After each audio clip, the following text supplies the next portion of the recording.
Well, hello, and welcome back to that thing we like to call Curlis Mania, where we talk all things pop, rock, and prog. And I am pretty psyched up tonight because I have my friend Peter Kerr back on the channel. Peter, how are you today? I'm doing well, and it's great to be back on the Curlis Mania. Always look forward to coming on your show. Oh my God, it's great to have you. It's always you're fun. You're a very fun guest to have, and we always have a great time. And of course, you Absolutely. know your stuff. And if you don't, I always have to say this: if you don't know Peter's channel, Rock Daydream Nation, you need to check it out because he's got so much great content on there. I think just a plug. I think there was your last video, the White Snake. Was that the last one you dropped? Yeah, I just dropped a video, White Snake 78 to 84, best song, worst song with Reed Little. That was a lot of fun to do. So, yeah, Awesome. Yeah, thanks for that's the plug. I haven't seen it yet. I gotta it's on my to-do list. I gotta watch that one because that sounds really interesting. Absolutely. Yeah. Thank you. Yep, absolutely. So anyway, but we are here today to talk. I'm taking a little bit of a left turn. I've been doing a lot of left turns on my channel lately. This is not prog. This is not even really, I mean, I don't know what you call this. Basically, it's Texas blues is what it is. And we are here today to talk about the legend, the one and only Stevie Ray Vaughan. And we are doing the first two records, Texas Flood, his debut, and versus the second record, Couldn't Stand the Weather. And I have these on CD. I think this is, man, this is like pretty old, this CD. This is one of the originals. You can tell because of the black, it's not even a reissue. This is the original CD. So but yes, we are here to talk about a Texas guitar slinger. And doing my we were just talking about doing homework for this episode, and I'll tell you, I really enjoyed this. There's weeks where I go, man, I enjoy the homework on this one, and I really did enjoy it. So how about you? What was the first time you heard Stevie Ray Vaughan? Do you remember? Yes, I do. Let's Dance, David Bowie. Yeah. Heard that song, and the guitar solo just cuts through the air, and I go, "Who the hell's that?" And Yes. that basically planted the seed for everybody in respect of who Stevie Ray Vaughan was.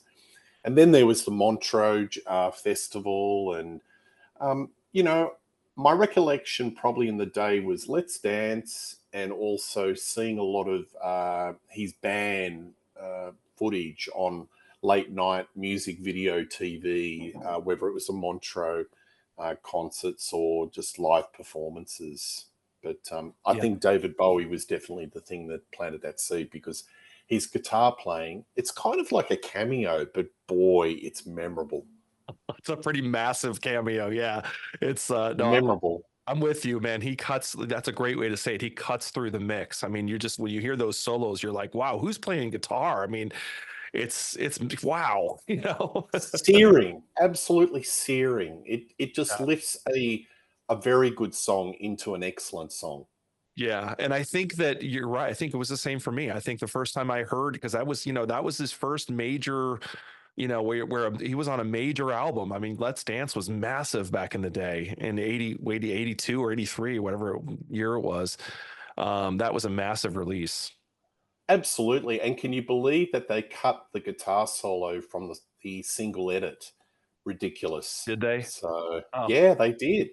Terrible. But, seeing it on MTV, seeing on music TV, I mean, they retained the guitar solo, so enough of that got around to everybody to know, "Ooh, we've got a new gunslinger in town." absolutely. So he ended up he ended up quitting. He was going to tour behind Let's Dance, and I think that also got him a ton of press when he quit the tour. And people were like, "Oh my God, who quits a David Bowie tour?" Well, he wanted more money, that's the thing, but it Okay, worked in okay, his favor. I think he was about to board the plane, and there was some sort of conjecture. Look, I'm sure our audience will correct me if I've got the story slightly wrong, but he wanted more money, and he didn't make the tour. But out of that, got some publicity, and Didn't do, any publicity is good publicity, He as they got a say. lot of he got a lot of press from that because I remember people being like, "Who is this guy from Texas who bailed on David Bowie at the last minute?" And he's confident enough to just quit the tour because he's not, his like you said, it was something about contract negotiations and that went awry or something. And then also, this is my friend's theory. This is my buddy's theory. He made me laugh a lot. He said that he thought that and there might be some truth to this, that he wanted him to wear a certain costume or something on stage or something, like, "Hey Stevie, I'd like you to wear this pink costume for the tour." And Stevie's like, "Oh man, I'm not wearing no costume." Like, it's like, I'm a blues guy. What are you talking about? It just made me I laugh. haven't heard that. Who knows if But that's true? it sounds Who pretty knows? valid. It sounds valid. Yeah, Yeah. yeah.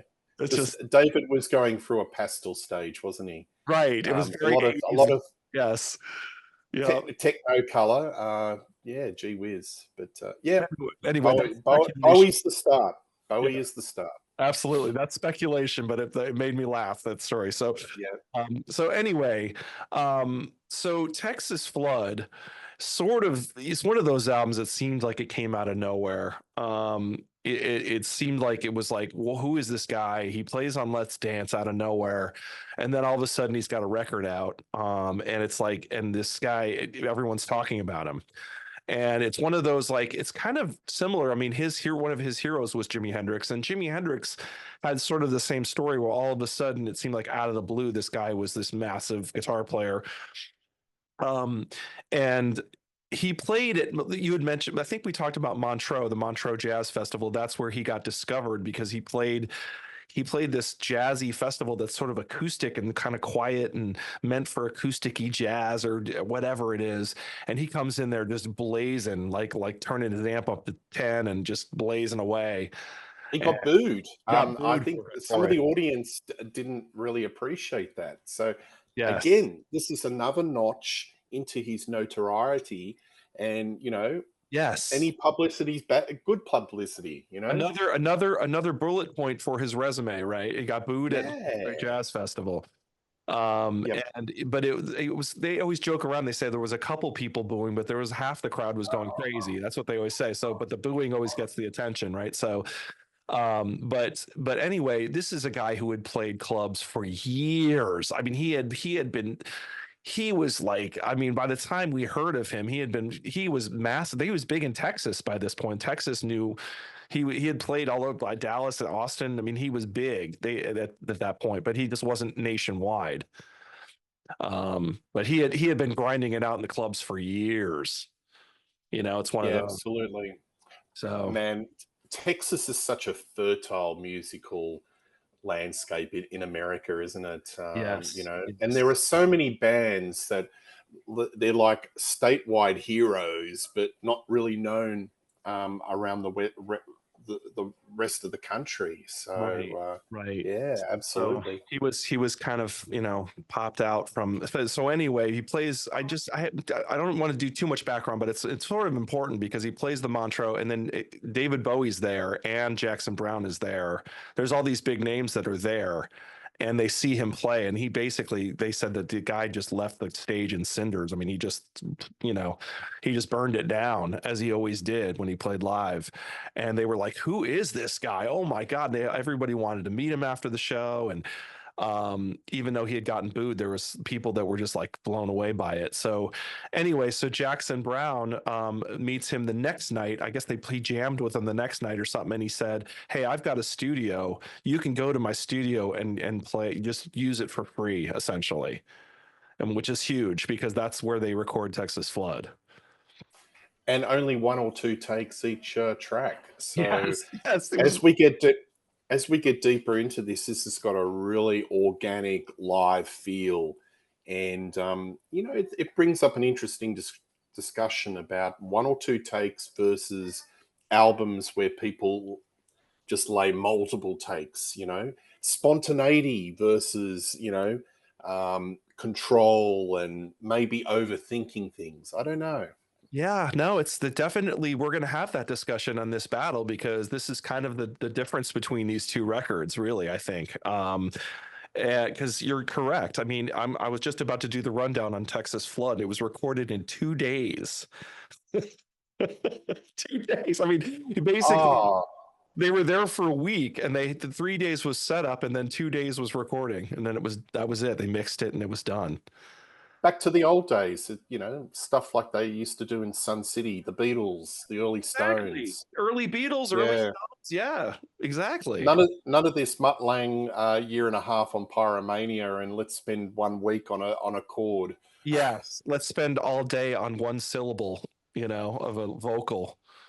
No, we're not doing that. Unbelievable. No. Yeah, So, absolutely. so, so yeah. So just a quick rundown. It was released June 13th, 1983 on Epic. It was recorded in November of 1982, as we said, in 2 days. Produced by Stevie Ray Vaughan and Double Trouble plus Richard Mullen. And just a notable thing is that John Hammond was the guy who got them signed to Epic, and he was known for signing many legends, Bob Dylan and Bruce Springsteen come to mind, among others. So And a good label, good solid label, Epic. yeah, oh You could yeah, imagine his career may have gone on a different trajectory if he was signed to a Duff label like an RCA or an MCA. MCA, But right? Yes, Epic, pretty solid. absolutely. And this album has ticked in at 2 million sales in America, which is not too shabby. Hmm. Methinks probably a lot of those sales were posthumous after the Yes. death of Stevie Ray Vaughan. It hit number 38 in the US charts. So a pretty solid debut offering, regarding sales. Yeah. Yeah, and that also may have played into his decision to bail on Bowie. Is that he did have a record deal by that point. So he was like, wait a minute, I've got a career of my own now. I've got a deal with Epic. That's a pretty major thing to have at that time. So I think he felt like, I really want to go back with Double Trouble and make a record, you know? Yeah, and I mean, he's a versatile guitarist, but do you think was he the sort of guitarist that could have done a lot of that 70s stuff? Yeah, Um, probably you not. know, Yeah. no. Maybe stylistically, he just thought, like Let's Dance, doing a cameo, happy to do that, but doing the Bowie catalog, maybe I don't really fit into That's a that world. That's a great point. That's another awesome point. I mean, that's another thing he may have gone through his head. Like, I don't know if I could be playing Space Oddity and all, yeah, all that stuff. I don't know. So, yeah, that's a great point. So what do you think of? Let's do a rundown on this record. I mean, what's your? It starts off with "Love Struck Baby," which is kind of a Texas shuffle that they were sort of known for. What do you think of "Love Struck Baby"? I think this is one of his gemstone pieces. This is the song that he used to play behind his head, show his virtuosity. Yeah. Um, it's a basic blues shuffle, 12-bar blues, but his playing is just so clean and precise. A lot of folks say this sounds vaguely like Johnny B. Good. You know, so Yeah. what? Yeah. Everything's in close proximity to each other. One thing I do want to shout out is I love his vocals. He's Yes. got a really nice, warm, engaging vocals, and they're really bluesy, and it really helps where you've got not only he's a fantastic guitar player, but he's a decent singer, and that Yeah. really helps. So Yes. it's a double package. No, and it's funny that you say that because one of the notes I have for this song is great vocal delivery and performance. I mean, it's just it's a really great. I mean, he's known as a guitar player, but he's a good singer, like you said. He sings well through this whole record. You Yeah, know, absolutely. So um, marketable. So I understand why Epic would have wanted to sign him up because he's, great vocalist, great guitarist. a lot of personality, a lot of personality. So Absolutely. heads right into Pride and Joy. I think the first two songs may have been the singles. Love Struck Baby and Pride and Joy, I think, may have been the singles. I can't remember. But kind of another quick, catchy, kind of slower shuffle on this one. uh, Yeah, a you know, lot of groove. He swings on this one. And another thing this piece shows that he's a great rhythm player. Not only he's a great lead guitarist and do all the flashy stuff, but he's such a fantastic rhythm player as well. Beautiful melodic lines, nice vibrato. It It's just a wonderful tone. And yeah, this is just a masterclass in Texas blues. I love this song, Yeah. Pride and Joy. Oh God, yeah, absolutely. What do you think of the title track? I mean, this is to me. I mean, I'm thinking that this is like the ultimate showcase for him. This Texas Flood. Oh my God. Yeah, it shows a different emotional side to him. A little bit melancholy, a little bit romantic. He's got yearning in his voice, but in respect of his playing, I love how he bends the strings, and he just goes in for that extra mile. Like most guitarists would just go to a certain level, but he just pushes it really, really to the limit. It's such tasty guitar work. It sparkles. This is definitely a gemstone of the album. Absolutely. Couldn't agree more. I mean, he really he speaks through his guitar. He's one of those guys that it's almost emotional when you listen to the solo. It's like, oh my God.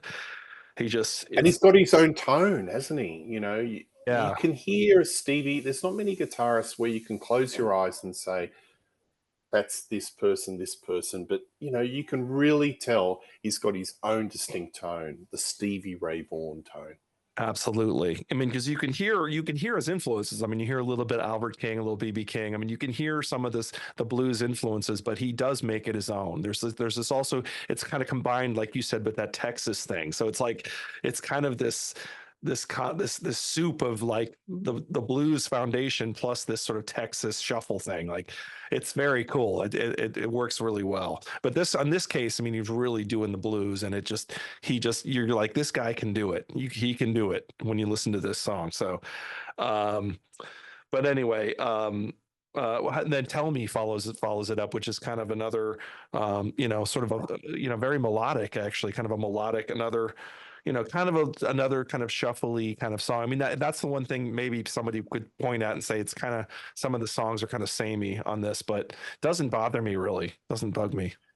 Well, it's an old Howling Wolf song or Chester Burnett, and I love his vocals on this. I really would have put a spotlight on his vocals. He's growling.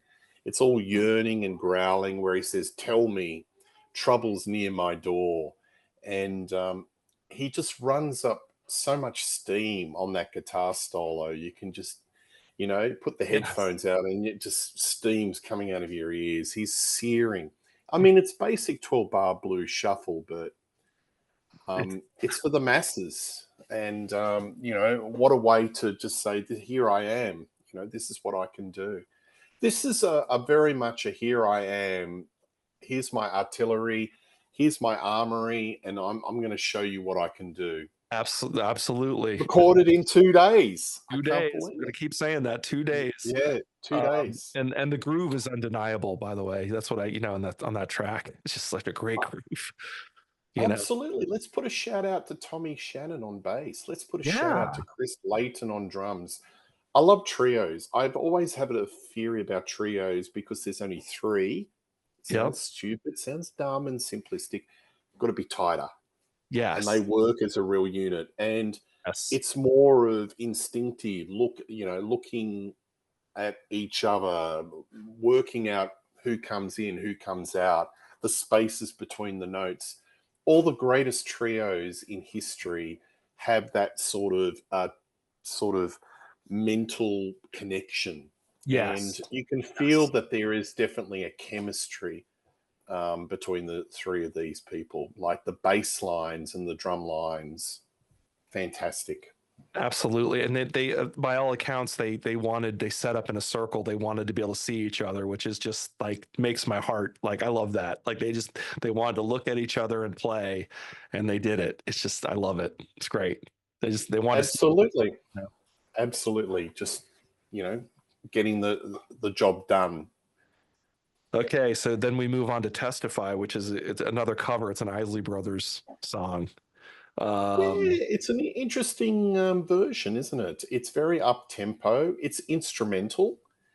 There's so much groove. It's fast paced. It's phonetic, but his guitar work absolutely soars, and the dexterity over the fretboard, so smooth. Um, you know, just shows what a unique player he was. Look, it's a rave up, but it's just so enjoyable. And Testified, the Isley Brothers, because this is an Isley Brothers song, was more of a, it was kind of satirical about religion and, putting my hand in the air and I testify my faith.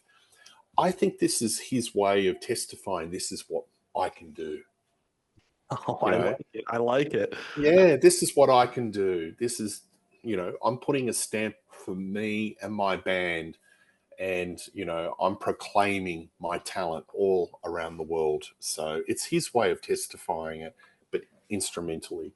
Right. Can I talk to you, people? Can I talk to you? This, Yeah, this is my absolutely. testimonial. Yeah, no, Yeah. it definitely feels that way. And what I feel when I hear Test, I love, first of all, I just want to say how much I love this track. I love Testify. This is just unbelievable. Like you said, his guitar work is just incendiary on this track.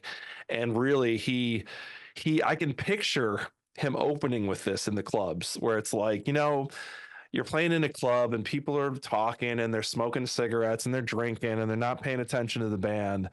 And I could just see him being real quiet, setting up, plugging into the amp and then tearing into this and just people going, wait, what? Like, what?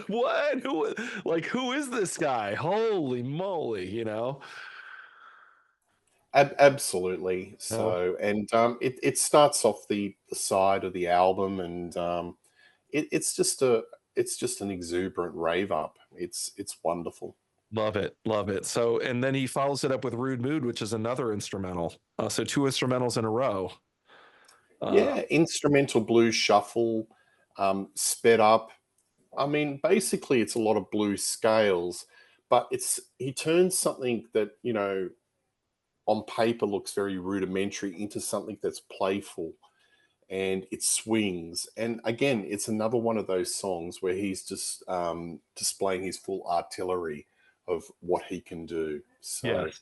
they Yeah. say about the first album is really why there are so many great first albums with artists, because it's where they just show it's sort of a forum of where they show their talent, and this is an example of a great first album where I'm just going to put all my cards on the table and this is what I can do.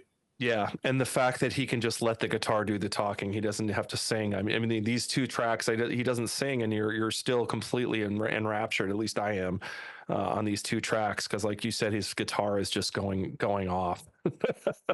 So Yeah. it's excellent. I don't Do want. you think this album or Stevie Ray Vaughan started off there was, like, I think the 80s were very kind to blues Yes. becoming commercial. I was thinking that there of all the different artists that started to get a little commercial breakthrough. Like George Thorogood had been around forever, but he certainly was more to the fore. Robert Cray. Yep.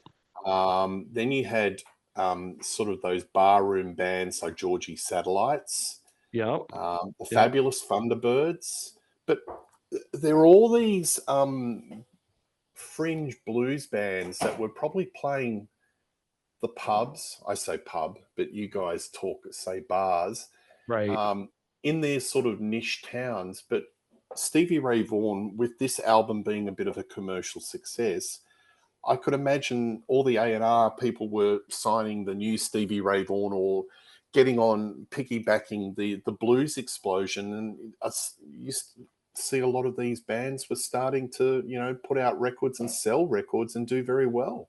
Do you Yeah. think this was the instigator? I think so. I really do. I think that this was the first time in the 80s where you heard, I mean, there's a lot of people that said he single-handedly brought back the blues in the because it was like blues was nowhere on the map in 1983. It was not on the map.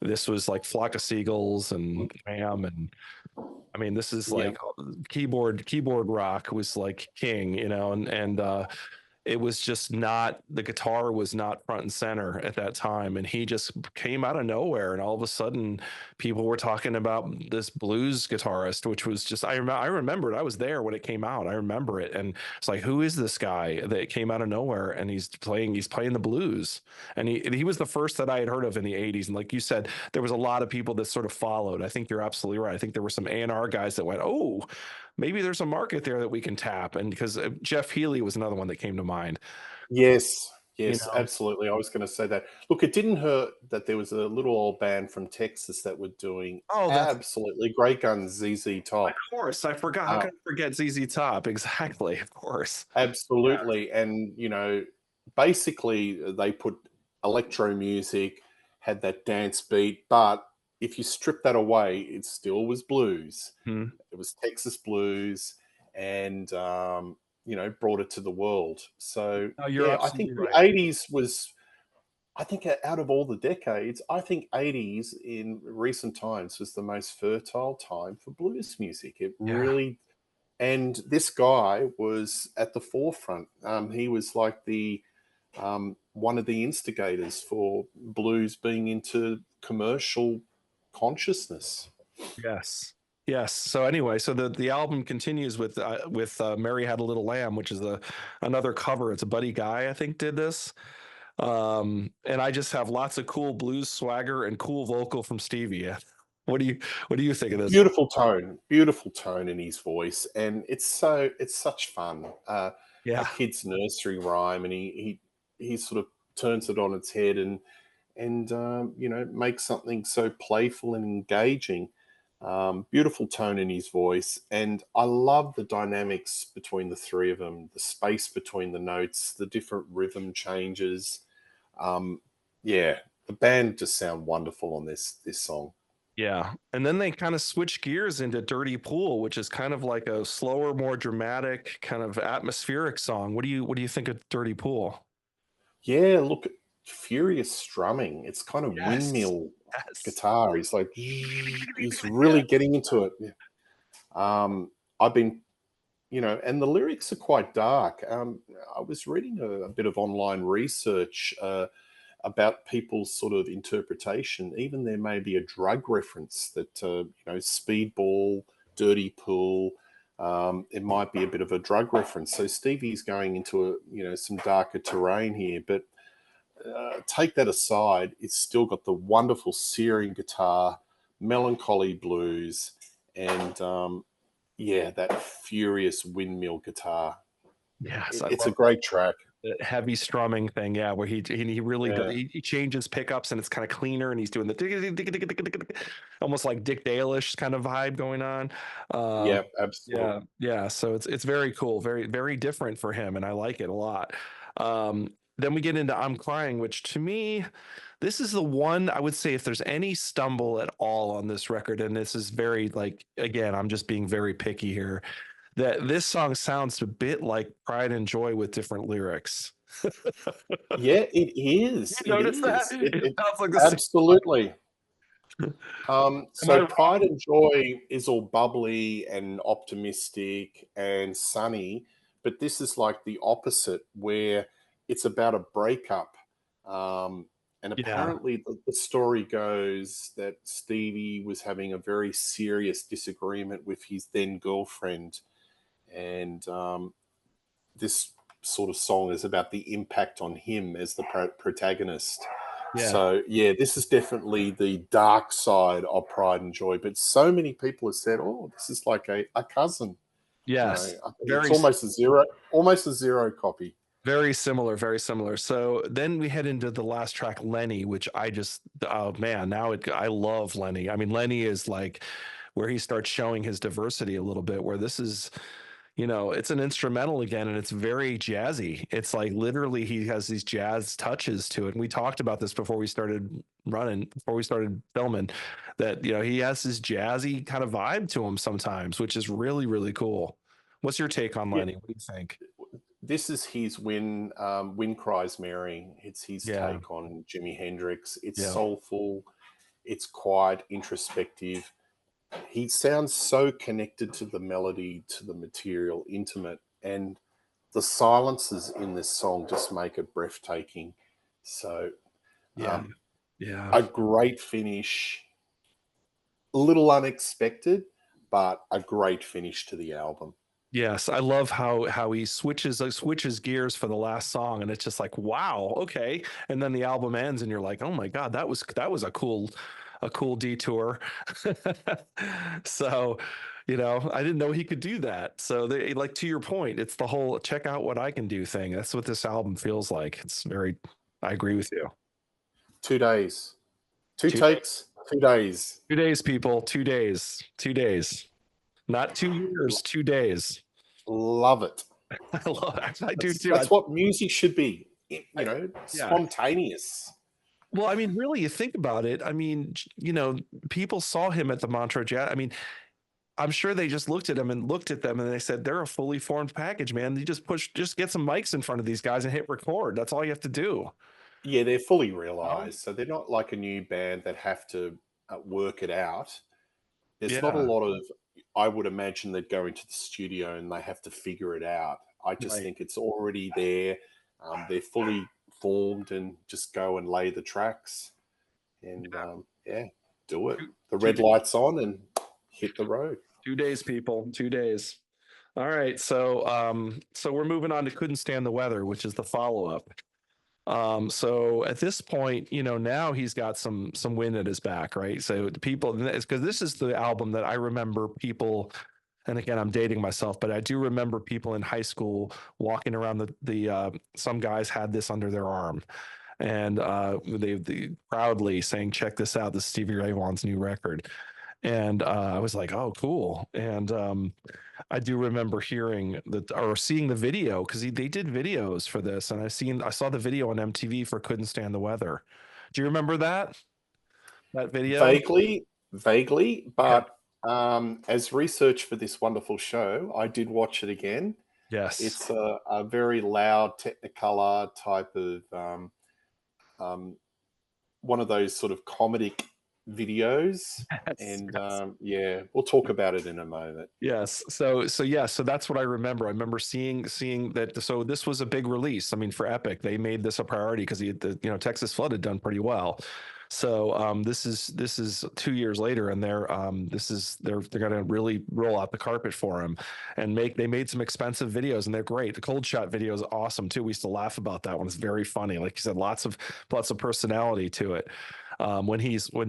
He's got a girlfriend who's getting mad at him because he plays guitar all the time. And she's like, "You never pay attention to me. You're always picking on. Why don't you pick on me instead of picking on the guitar?" And she keeps every time he grabs a guitar from behind the couch, and then she takes it and throws it, and then he grabs another one from behind the couch and keeps playing. It's just so funny. I'm like, that's what I picture Stevie Ray being like at home. I mean, he's got guitars everywhere. He never stops. Absolutely. I wonder what the purists thought about that. Is that where they started to turn and think he was like he was being? They felt a little bit betrayed that he was going a little bit Hollywood. That he's not Um, serious. He's not serious at all. yeah, absolutely. But I understand you've got to go down that path to appeal to the masses. And this album, again, this clicked over 2 million, probably Yeah. still clicking. I think, but these two albums that we're showcasing today, out of the whole catalog, are the big sellers. They probably tick over to this very day.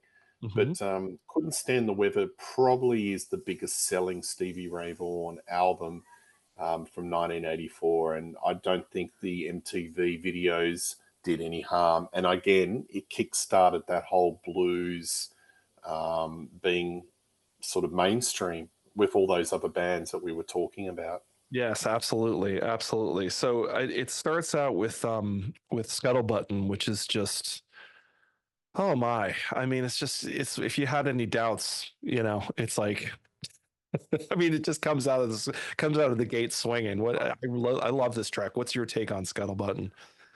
Is this his version of Eruption?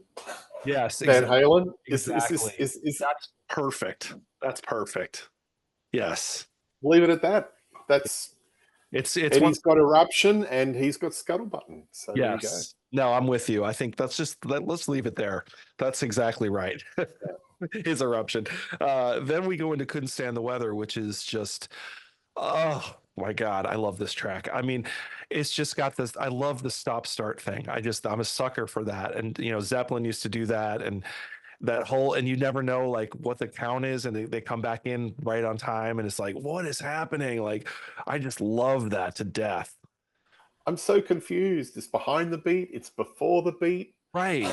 Right. Oh man, and that's why you got that mental intuition. If you're in the band and Yes. in the trio and you've been around the traps because you know where it's going. But can you imagine if you're coming in on a jam? You just um, And the solo. such a so interesting. The time signatures, the Right. pauses.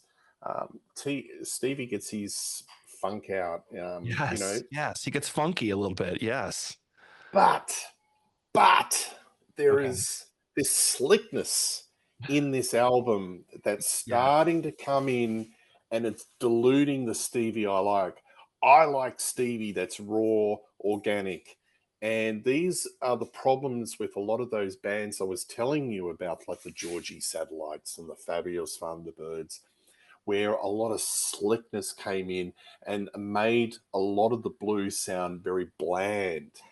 And you're starting to see a lot of the commercial excesses, whether it's production, coming in to some of these songs on this album, and it kind of dulls the edges that makes Texas Flood so compelling. So even though I like this, the production is very 80s slick, and that is a little bit of a negative for me. Yes, and I would say that that's a major change between these two records. Is you're right. You can see the production sweetening happening on this record for sure, and I don't think this was done in 2 days. This had a bigger budget and a longer time to make, and I think he was being real particular with his amp sound. He was taking, if I remember reading about this, and they said he was taking forever to get his sounds because he wanted it to be perfect, which you don't feel like on Texas Flood. You don't feel that, you know. Um, Well, that's where the rot starts in, where you right, want perfection and you're right, looking at equipment.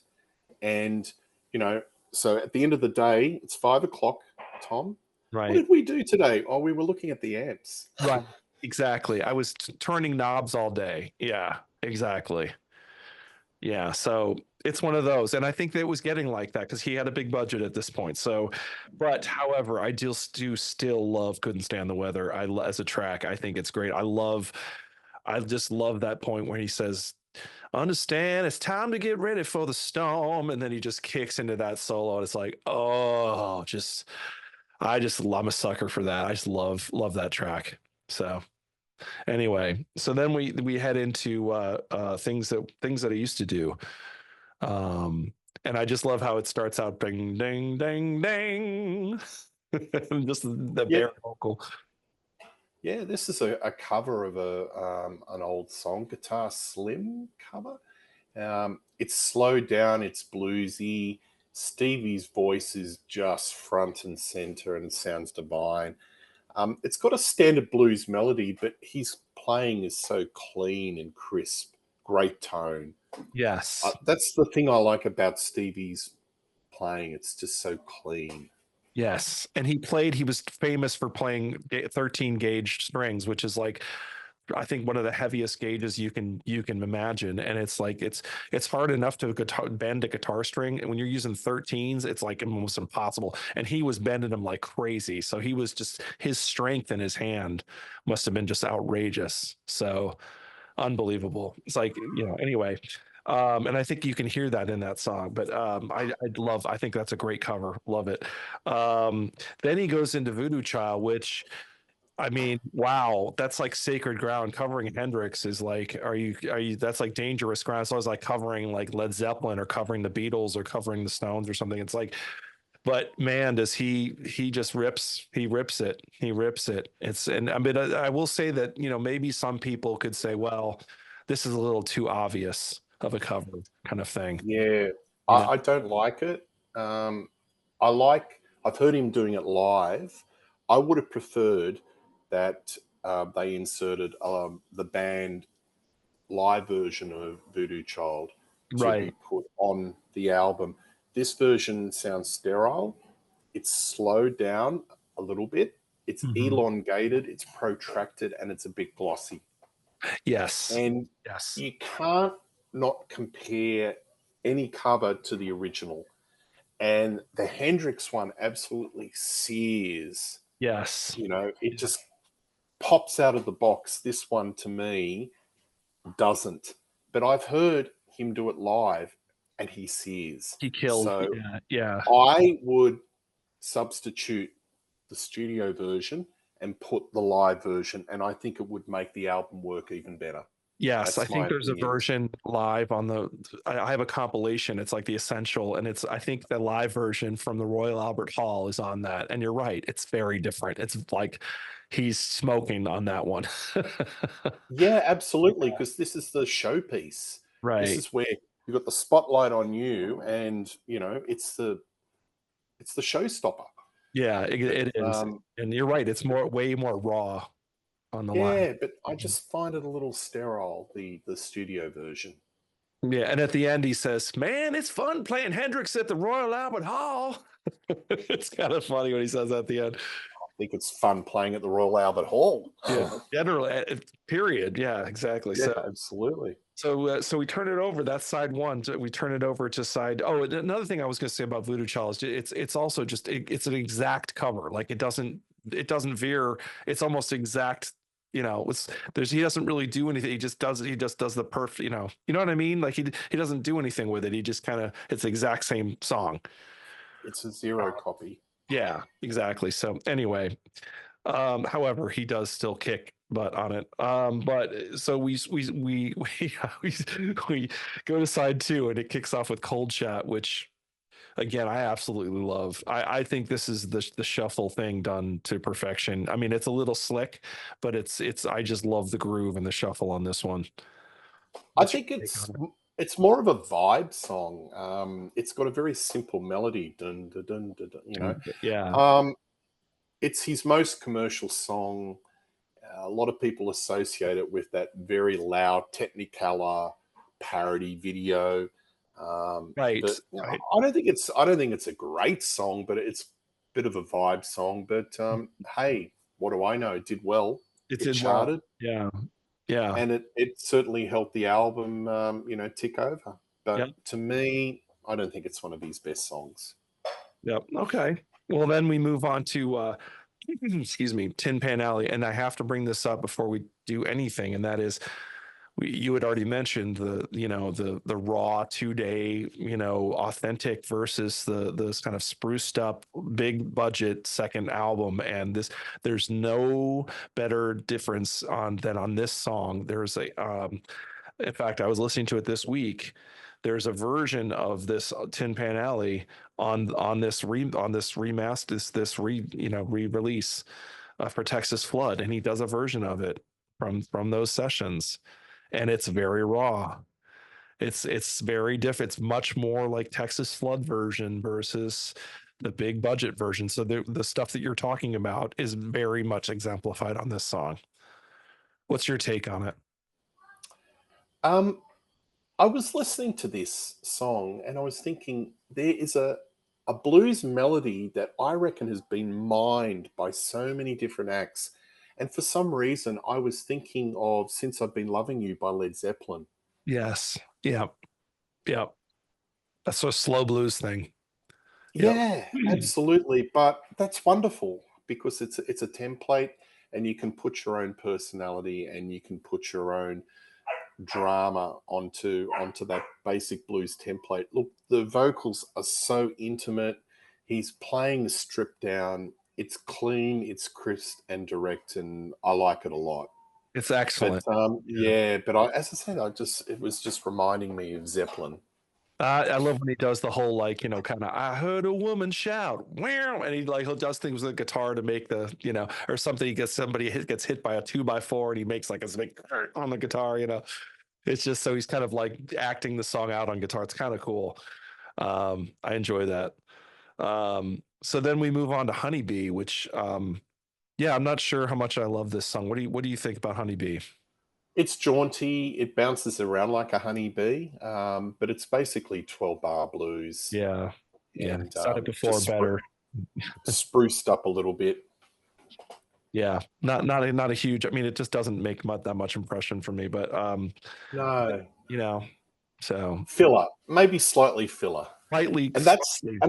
that's the problem we're getting with this album, It's, because Texas Flood is so pound for pound strong. There's not many missteps, but this one, I don't know. They've obviously spent more time in the studio. It's more glossy and more commercial, but you know, I don't know.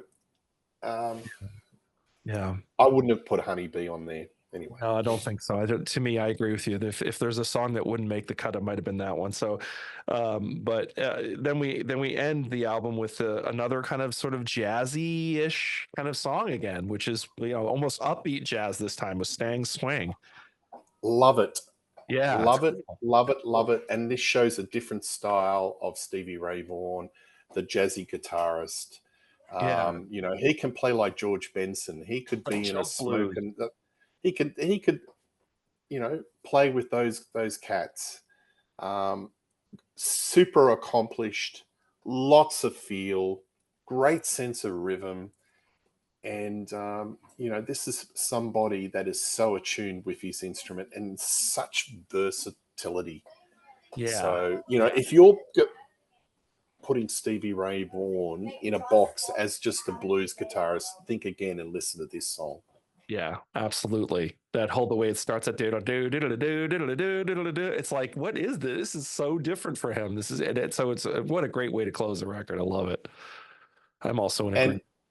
and it shows the key to possibilities of what, if he was still alive, what other roads, what other Yes. trajectories this he could have taken the band. Yeah, he's always, It, yeah. Go ahead. Go ahead. yeah, funk, jazz, blues. He's not just boxed in that one genre. He could have done it all. No, Peter. Even rock, even rock. Yeah, no, Peter, I agree so much. I mean, I couldn't agree more with that statement. I think that really he is fun. I mean, you listen to his version of Superstition, you're like, that's funky. I mean, and there's a bunch of songs on In Step that are pretty funky, like Cross. What is it? Uh, um, what's the one that's did it standing right in front of me, did it can't catch my breath and did it Crossfire, Caught in the Crossfire, I think is what it's called. So there's Yep. a couple of songs on Instep that are just like, wow, this is funky. And so he had it. He could do jazzy stuff, he could do funky stuff, he could do rock, he could do Texas shuffles, he could do a lot. There's so many, and he's almost like, I always think I always kind of compare him to like the Texas Jimi Hendrix, where it's like, because people always talk about what Hendrix would have done if he had stayed alive, because he could have done so many different things, kind of similar. Yeah. Look, these what if questions, we could just spend all day just thinking of the Yeah. possibilities are endless. What if? Yeah. But all we've got is this, you know, what they put down for the time they were on Earth, and just got to be grateful that we were able to hear what he was able to put down during that limited period. But yeah, it's just the possibilities were endless because Yeah. he's just so talented. And it's kind of fun for me because, and for probably for you too, is like we were around when these albums were coming out in real time. So like it's a lot of time I talk about prog and I talk about 70s stuff. I wasn't around for that. I was around for this. I remember when these albums were coming out and in real time going to buy them. So it was kind of fun to have an artist this exciting happening when we were buying records. You know what I mean? It's one of those. Yeah. So Question to you: what's the blues scene in America at the moment like? Is there a blues scene, oh or wow. is it very genre specific? Is it a little bit like jazz? It's It's a little bit niche. pretty niche. It's pretty niche. I think everything is so niche now. It's like everything is just in a box, which is kind of sad. Mm, It just feels that way about everything, every genre. It's like, yeah, I don't know. yeah. So So yeah, just interesting to see of how he would have, if he was still alive, where he would be fitting in the music scene, so to speak. Yeah. Yeah, but I'm telling you, it's funny. I remember I was in Chicago in the 90s, and I used to go to this place that was like it was like a New Orleans style place, and they used to have bands every weekends, every week, and then they had this one band that used to come back all the time, and they would do Stevie Ray Vaughan covers. They were a trio, same kind of thing, and they would do a lot of Stevie Ray Vaughan ish stuff, and they would do covers. And I'm telling you, when you're with your friends on a Friday night, drink a couple beers, and somebody kicks into something like Pride and Joy or Couldn't Stand the Weather or Testify or something, I mean, you're just like, wow, this is the best thing I have ever heard in my life. You just go, it's like it's the best. There's something about it when it's Yeah, live in a bar. I would say that if you did a family feud question, name a popular blues artist or something, ZZ Top would be like number one, and Stevie Ray Vaughan would be top five. He would. He would. To the average punter, to the average music fan in America or around the world, I think there's such a high awareness of Stevie Ray Vaughan, The and average Joe. Yes. yeah, that speaks in spades. Yes. Absolutely, He broke through, man. He really broke through as a he blues did, artist. Yeah. he did, Yeah. he Yeah. did So, indeed. so Well, yeah. the winner, I, um, yeah. What do you think? Texas Flood touchdown. Yeah, I just think it's less glossy. I love the Uh, spontaneity. I love the 2 days. I just love the band is just so focused. The arrangements. I think pound for pound, it is a truly great album. Texas Flood for the win. okay. And I'm gonna agree. As much as there are tracks on Couldn't Stand the Weather that I just absolutely adore. However, I've said this about other battles. It's almost like the purity of the original is intact on Texas Flood. It's like that's the thing. That's it. That's in its purest form.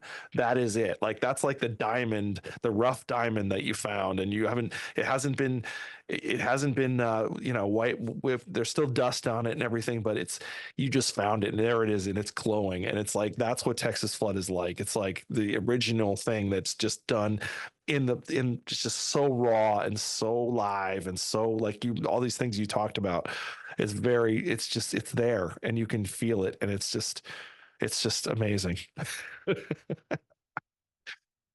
Absolutely. Unbelievable. Yeah. So yeah, there you go. There you have it, people. What do you think? I mean, do you guys agree with us? Maybe somebody would say, hey, you guys were kind of harsh on Couldn't Stand the Weather. I think that's a great record, but it's a little slicker. There's no doubt that it's a little bit slicker. And if that's it gets a little more into the 80s production thing, you know. Yeah, I So think so. so yeah, Yeah. so that's there we go. There's the battle. We both chose Texas Flood. So, you And know, that's been a lot of fun. It's been fun just chatting, shooting the breeze for the last hour, talking Stevie Ray Vaughan. I couldn't think of, nice way to spend a Saturday morning. Friday night for me, but it was a good Yeah, Friday night too. So, but yes, thanks, Peter. Thank you so much for joining me. It's always a pleasure. absolutely. Pleasure Always, to be on. always fun, and of course, check out Peter's channel, Rock Daydream Nation. Don't sleep on that. I'll put a link below. Don't sleep on it. Absolutely. And Tom's coming over and we're going to do a ding dong album battles. So I'll keep that a secret, but oh, it's a tight one. It's gonna be good. It's gonna be good. You don't Yeah. want to miss it. So we're gonna. That's just a little teaser. We're not gonna say what it is. It's coming. So, but thanks again, Peter, and great to see you. And if you're with us this long, we really appreciate you. Thank you for sticking with us.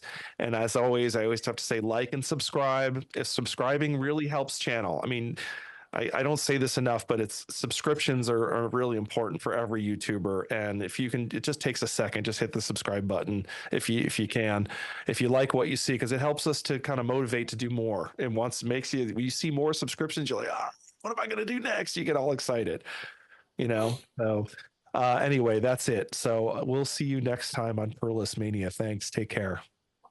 All the best. See you later.